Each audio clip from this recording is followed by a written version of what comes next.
नमस्कार दोस्तों, आप सभी का स्वागत है मेरे इस यूट्यूब चैनल यानी कि प्रेरणा प्यारी कहानियां में। दोस्तों, आप सभी के लिए मैं एक बहुत ही प्यारी कहानी लेकर हाजिर हुआ हूं। आज की इस वीडियो के अंदर उसके बारे में, कहानी के बारे में बात करेंगे।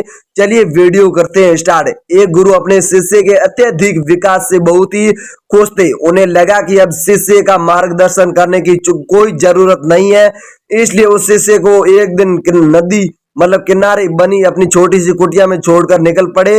रोजाना सुबह स्नान के बाद शिष्य शेर की खाल से बने अपने कपड़े को सुखाने के लिए टांग दिया देता था। यही एकमात्र वस्तु थी जो उसके पास थी। ऐसे में एक दिन चूहे ने उस शेर की खाल को कूतर डाला। यह देखकर शिष्य बहुत ही उदास हो गया। वस्त्र न होने के कारण वह दूसरे वस्त्र मांगने वाले गांव के पास पहुंचा।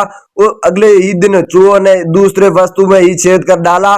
चूहे से परेशान होकर उसने एक बिल्ली पाल लिया। अब उसे समस्या चूहे से नहीं होती थी, लेकिन बिल्ली उसके लिए परेशान का सबक बन गई। उसे अपने खाने के साथ साथ बिल्ली के लिए दूध इंतजाम करना पड़ा था। एक दिन उसे लगा कि कब तक मैं गांव वालों से मांगता रहूंगा, क्यों ना मैं खुद ही एक गाय रख लूं। जब उसे गाय मिल गई तो फिर उसके लिए चारा मांगने की जरूरत पड़ी। उसे लगा कि झोपड़ी में चारों ओर घास है, इसका काम चला जाएगा, लेकिन इसमें उसके सामने गाय को चराने की समस्या खड़ी हो गई। गाय को चुराने के चक्कर में उसे ध्यान के लिए पूरा वक्त नहीं मिल पा रहा था। इसलिए इस काम के लिए उसमें आदमी रख लिया। अब सवाल आया कि काम करने पर निगरानी की।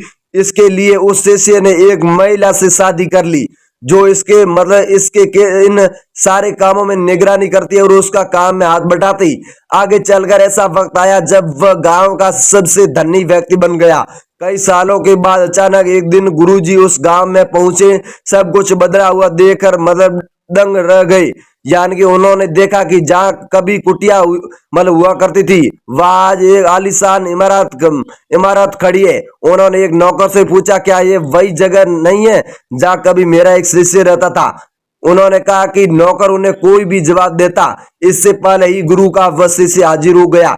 गुरु ने उसे पूछा, वत्स आखिर ये सब क्या है? इस पर शिष्य ने कहा, आपको विश्वास नहीं हो रहा है, लेकिन मेरे पास सिवाय इसके कोई दूसरा तरीका नहीं था कि मैं शेर की खाल को हटा देता।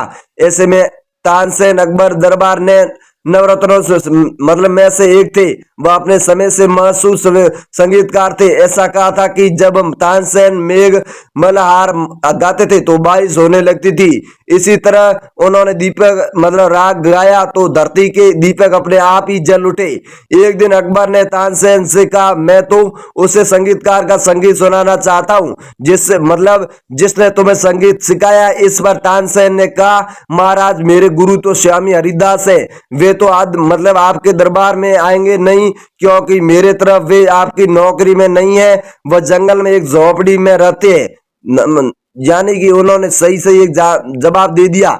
जब उन्हें अच्छा महसूस होता है तो वह गाते हैं, और जब अच्छा महसूस नहीं होता है तो नहीं गाते हैं। बादशाह अकबर ने कहा कि अगर वे यहाँ नहीं आ सकते तो उनकी झलक देखना चाहेंगे।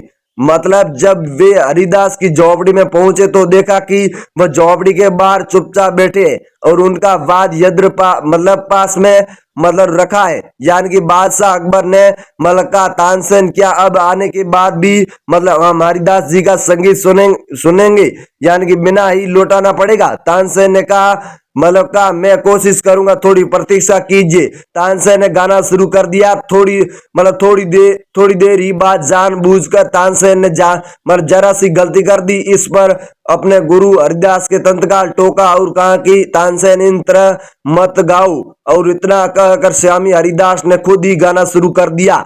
यानी कि उनके गायक में तो गजब का जादू था। बादशाह अकबर तो हरिदास के संगीत में पूरी तरह खो गए थे। उनके एक रात तभी टूटी जब हरिदास ने गाना बंद कर दिया। इसके बाद अकबर महल के लिए रवाना हो गए, लेकिन हरिदास का संगीत उनके कानों में गुजर रहा था। रात को अकबर ने तानसेन से कहा, तुम वाकई बहुत सुंदर गाते हो। तुम वास्तव में भारत के सबसे महान गायक हो, लेकिन फिर भी तुम्हारा संगीत उस ऊंचाई को हासिल नहीं कर पाता जो एक हरिदास का संगीत कर पाता। यानी कि फिर उस मतलब उन्होंने तानसेन ने हाथ जोड़कर कहा, महाराज गुरु हरिदास जी और मेरे बीच एक बहुत ही बड़ा सा फर्क है कि मैं अपने राजा के लिए गाता हूँ, जबकि गुरु हरिदास जी तो केवल ईश्वर के लिए गाते हैं। वे दरबार के मतलब संगीतकार से तो बहुत बड़े और आगे है। तानसेन का जवाब सुनकर बादशाह अकबर मतलब मौन थे। वे अपने आप से कह रहे थे, जो ईश्वर के लिए गाता है उसकी आवाज में देवी मधुरता तो अपने आप ही आ जाती है।